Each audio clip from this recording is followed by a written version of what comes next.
7장 거룩과 순결 없이 기도할 수 없다. 거룩을 회복해야 교회가 회복된다. 거룩과 순결은 좀 무겁고 쉽진 않지만 기도의 혀를 뚫기 위해서 반드시 다뤄야 할 주제이다. 레위기 19장 2절을 보자. 너는 이스라엘 자손의 온 회중에게 말하여 이르라. 너희는 거룩하라. 이는 나 여호와 너희 하나님이 거룩함이니라. 하나님은 그분 백성에게 내가 거룩하니 너희도 거룩하라 라고 하신다. 세상이 더럽지만 주님은 순결하시다. 하나님은 하나님의 순결하심과 거룩하심이 교회에도 있기를 원하신다. 교회가 교회되는 길은 거룩을 지키는 것이다. 거룩과 순결이 없으면 교회가 아무리 많은 말을 해도 아무리 크고 화려해도 결코 세상을 변화시키지 못한다. 교회는 생각과 말과 행동이 순결해야 한다. 세상이 악해질수록 역설적으로 세상은 교회에 더한 순결과 거룩을 요구할 것이다. 최악의 세상은 최상의 교회를 요구한다. 최상의 교회는 세상과 차별화된 거룩 있는 교회이다. 한국의 성령운동은 너무 지나치게 성령 은사 중심으로 갔다. 그러나 성령은 홀리 스피릿, 즉 거룩한 영이시다.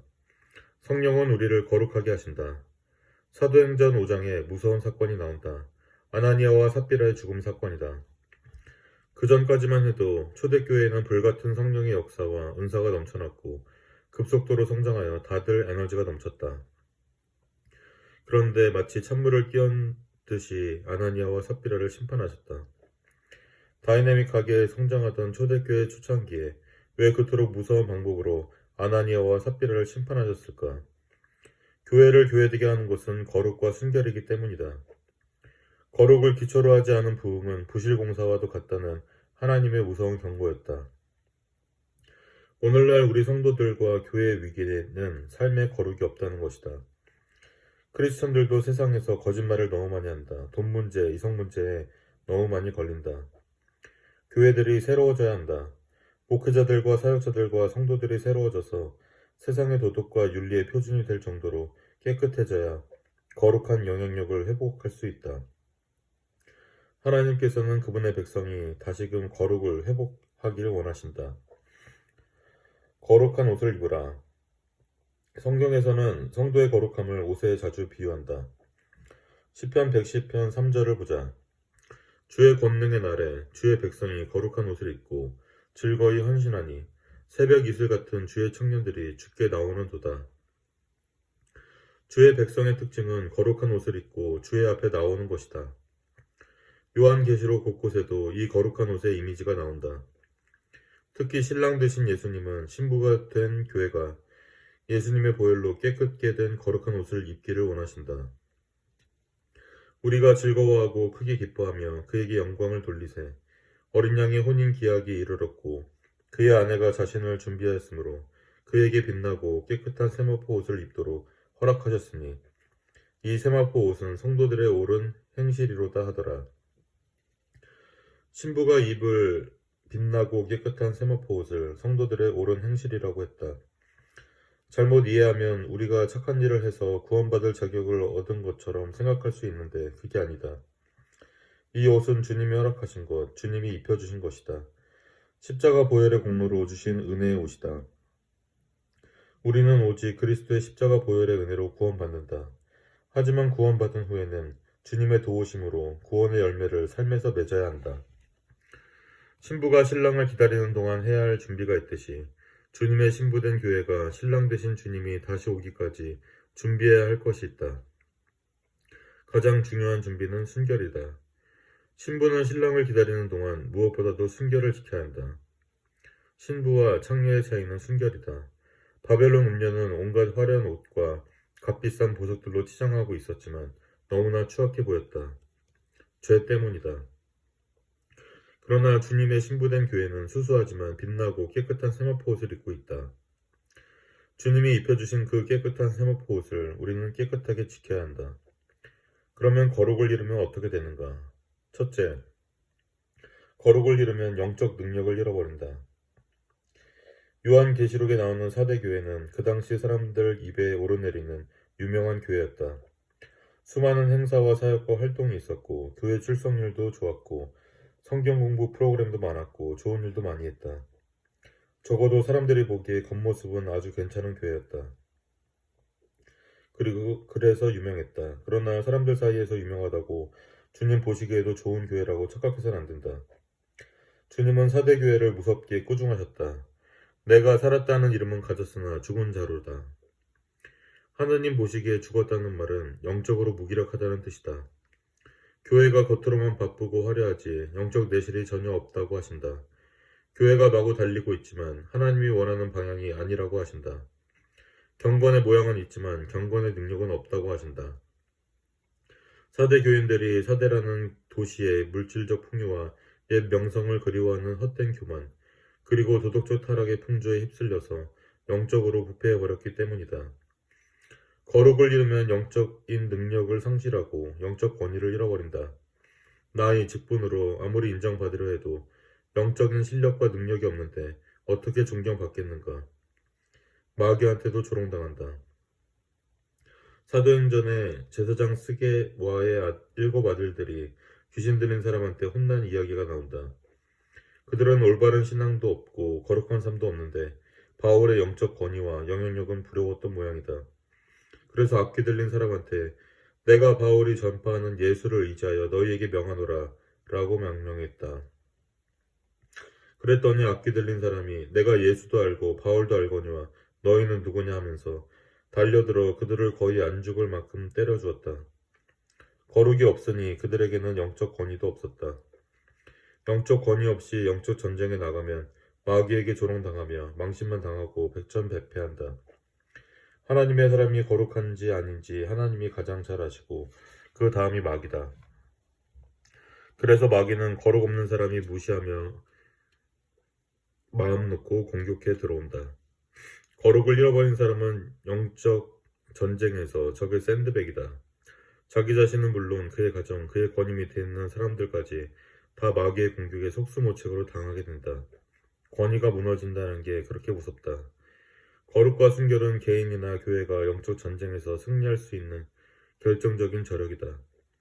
아무리 많은 일을 하고 천사의 말을 한다 해도 거룩과 순결이 뒷받침되지 않으면 영적인 능력을 잃고 마귀에게 무너지고 만다. 그러므로 거룩을 잃어버렸으면 빨리 하나님께 회개하며 거룩을 회복하는 것이 급선무다. 거룩하지 못하여 영적 권위를 잃으면 하나님의 사람들 앞에서도 기가 죽고 당당할 수 없다. 뛰어난 설교의 은사를 가진 목사도 있고 감동적인 찬양을 하던 찬양 사역자도 있었고 헌신적으로 일하던 선교사도 있었다. 잠깐 영적인 긴장을 늦춰 마귀의 유혹에 넘어가 죄를 짓고 영적 권위가 무너져 양들을 다 잃고 너무나 무기력하게 사는 것을 보며 너무나 속이 상하고 마음이 아팠다. 영적 권위와 능력을 잃어버린 사람의 설교나 사역에는 열매가 맺히지 않는다. 사람들이 변하지 않고 성장하지도 않고 부흥의 불이 임하지도 않는다. 거룩을 잃어버린 사람이나 교회, 지역에서 하나님은 능력의 촛대, 기름 부으심의 촛대를 옮겨버리시기 때문이다. 문패만 걸어놨지 교회가 아닌 교회가 많다.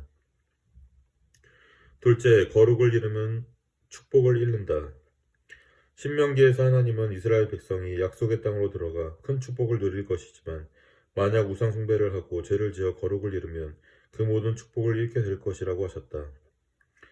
거룩을 잃으면 자기 자신뿐 아니라 자기 가정과 자녀들, 사역과 자기가 이끄는 사람들을 위해 하나님이 예비하신 모든 축복을 마귀가 썰매처럼 쓸어가 버릴 것이다. 죄는 반드시 대가를 치르게 하지만 마귀는 항상 우리에게 죄의 단맛만 보여주고 죄의 대가를 보지 못하게 한다. 그래서 정신 차려야 한다. 영적 분별력을 가지고 거룩을 목숨 걸고 지켜야 하는 것이다. 셋째, 거룩을 잃으면 기쁨을 잃어버린다.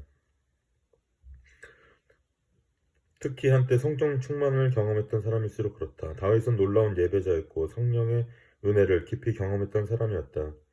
하나님과 평생 동행하며 하나님의 기쁨을 누렸던 사람이었기 때문에 하나님의 기쁨이 사라지는 것을 결코 견딜 수 없었다. 기쁨이 사라지면 메마르고 격식만 갖춘 종교인이 돼버린다. 아무리 예배에 열심히 참석하고 아무리 사역을 열심히 해도 기쁨 없이 하면 종교인에 불과하다. 신앙생활이 재미도 없고 힘도 없고 열매도 없을 것이다. 그래서 거룩을 회복해야만 한다. 넷째, 거룩을 잃으면 평안을 잃어버린다. 죄를 지으면 자꾸 죄를 숨기고 미화시키려고 하기 때문에 마음이 항상 초조하고 불안하다. 더러운 생각, 더러운 습관, 더러운 말, 더러운 관계, 방치한 죄들은 마귀가 너무나 좋아하는 놀이터다. 마귀가 우리 영혼 안에서 놀기 시작하면 그때부터 그곳은 지옥 전쟁터가 된다. 주님이 주시는 안식과 평안 대신 두려움과 걱정이 가득 차게 된다. 우리 안에 그런 영적 평안이 없고 기쁨이 사라졌다면 성령의 조명 아래 자신을 돌아보고 회개해야 한다. 그래서 기쁨과 평안을 회복해야 한다. 다섯째, 거룩을 잃으면 기도가 막힌다. 죄를 가슴에 품고 고백하지 않은 사람, 죄를 짓고도 아닌 척하는 사람, 죄를 회개하지 않고 자꾸 합리화하는 사람, 너무 습관적으로 죄를 짓다 보니 무감각해진 사람은 자기도 모르게 영성이 둔화되어 기도의 혈이 막힌 것을 모르고 있다. 그런 사람의 기도는 결코 응답받지 못한다. 하나님께서는 죄의 문제를 해결하지 않는 사람은 많이 기도할지라도 내가 듣지 아니하리니 라고 분명히 말씀하셨다. 우리가 모르고 있던 죄, 남들 다 하니까 괜찮다고 생각했던 죄, 방치된 죄, 합리화시킨 죄를 모두 성령의 임재 앞에 드러내어 고백하고 씻음 받아야 한다. 거룩이 이토록 중요하기에 마귀는 하나님의 자녀들을 유혹하여 죄를 짓게 해서 거룩을 잃게 하는데 총력을 기울인다. 마귀의 지상 목표는 딱 두 개이다. 사람들이 예수를 못 믿게 하는 것이고 예수 믿은 사람들이 죄짓게 해서 거룩을 잃게 하여 영향력을 죽이는 것이다. 마귀는 우리를 어떻게 공격하는가? 첫째로 개인적 약점을 파악해서 맞춤 공격을 한다. 마귀는 우리 각 사람이 어떤 부분에 약한지 정확하게 알고 집중 공격한다. 둘째로 마귀는 정확한 타이밍을 노린다. 우리가 영적으로 강할 때는 마귀가 잘 건드리지 않는다. 그러나 영적으로 나태해질 때 공격해온다. 셋째로 마귀는 관계를 통해 공격한다. 마귀는 항상 주변 사람들을 통해 우리로 죄를 짓게 만든다. 친구들, 믿었던 동역자들, 가족들을 통해서도 죄의 유혹이 들어올 수 있다. 넷째로 마귀는 서서히 교활하게 유혹한다. 거룩을 잃는 것은 한순간의 죄로 인해 붕괴된다기보다는 서서히 시간을 거쳐서 타협하면서 일어난다. 배가 어쩌다 항로를 벗어날 때가 있는데 그것은 누가 갑자기 방향타를 휙 돌렸기 때문이 아니다. 그보다는 눈에 보이지 않는 물결이나 바람 때문에 배의 방향이 서서히 틀어지는 경우가 대부분이다. 나중에는 선원들이 눈치챌 겨를도 없이 어느새 항로를 크게 벗어나 선체가 암초에 부딪혀 침몰하고 만다.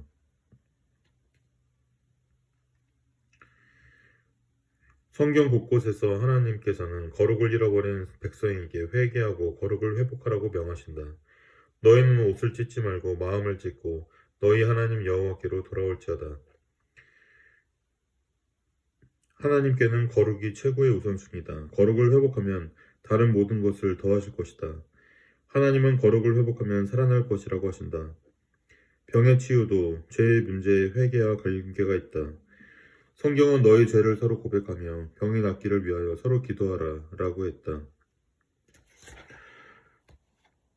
세상에서는 내가 고쳐야 한다라고 하면서 개혁하고자 하지만 하나님의 교회는 자신의 죄를 참여하는 데서 시작해야 한다. 우리는 회개하는 사람이지 남을 고쳐주는 사람이 아니다. 우리는 내가 죄인의 괴수입니다 라고 하면서 하나님 앞에 먼저 엎드리는 사람이다. 단언컨대 부모가 먼저 자기 죄를 고백하며 회개하면 믿음을 떠난 자녀가 반드시 돌아온다. 목회자, 장로들이 기도하고 회개하며 하나님 앞에 엎드리며 성도들이 돌아온다. 영적 지도자는 남의 잘못을 드러내는 사람이 아니라 자신의 죄를 항상 하나님 앞에 울며 회개하는 사람이다. 하나님은 진실한 회개를 받아주시고 용서하신다. 그리고 예수 그리스도의 보혈로 우리를 깨끗하게 하신다. 거기서 진정한 영적 권위가 생긴다. 주님은 똑똑한 자들이 아니라 주님 앞에서 완전히 심령이 부서져서 회개하고 보혈로 깨끗해진 사람들을 사용하신다. 우리는 하나님의 백성이면서도 하나님의 백성답게 살지 못했다. 우리는 우리 추한 모습에 몸부림치며 회개해야 한다. 성도는 죄 없는 사람이 아니라 죄에 아주 민감한 사람이다. 성령의 불이 우리 몸과 마음에 임하셔서 모든 더럽고 악한 것들을 태우사 깨끗하고 정결하게 해달라고 기도해야 한다. 회개하고 거룩을 회복하면 기쁨이 충만해진다.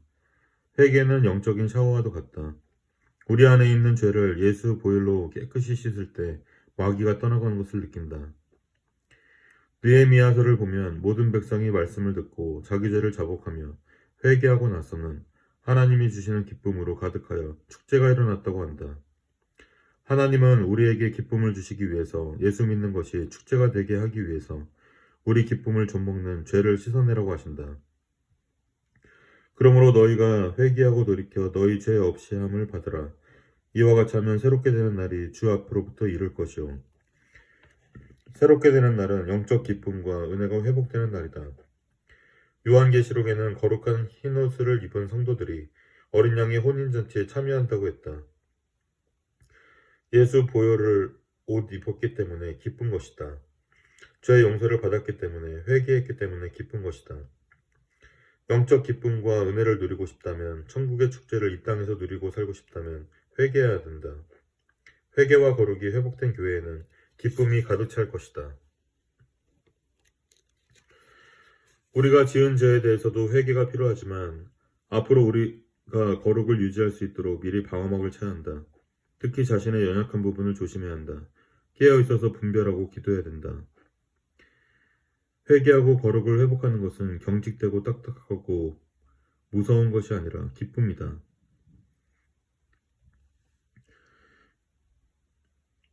우리는 계속해서 같은 부분에서 넘어지는 경우가 많다. 자기 인생에서 주로 넘어지는 패턴을 보라. 비슷한 데서 넘어지고 비슷한 판단 실수를 했을 것이다. 가장 철저한 실패는 실패에서 아무것도 배우지 못한 것이다. 자기 약점을 알면서도 극복을 하지 못한다.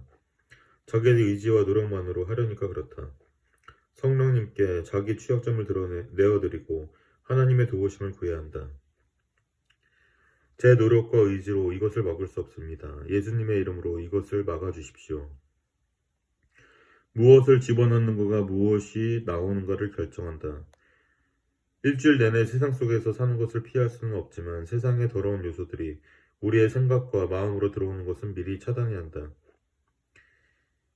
자기 자신을 과대평가하면 안 된다. 나는 아니라고 자신하지 말라. 그 누구라도 쓰러질 수 있다. 우리 중에 다윗보다 영성 좋고 기도 많이 하는 사람이 있는가? 다윗보다 찬양 잘하고 성령 충만한 사람이 있는가? 그보다 하나님의 마음에 합한 사람은 우리 중에 없다. 그런 다윗이 무너질 수 있다면 우리 중 누구도 안심할 수 없다. 은혜로 구원받았다고 해서 크리스천들이 함부로 막 살아도 되는 것은 아니다. 나 같은 죄인 구원하신 주님의 은혜를 모독하지 않기 위해서 우리는 성령님의 도우심을 구해야 한다. 은혜를 더럽히지 않도록 거룩하게 살아야 한다. 교회의 가장 본질적인 경쟁력은 거룩이다. 기독교의 가장 무서운 적은 외부 핍박이 아니라 내부의 부패이다. 교회가 아무리 크고 사람이 많아도 거룩을 잃으면 하나님의 임재가 떠나고 기름 부으심을 잃는다. 기도가 다 막힌다. 사탄은 거룩하지 않은 교회를 우습게 보고 짓밟는다.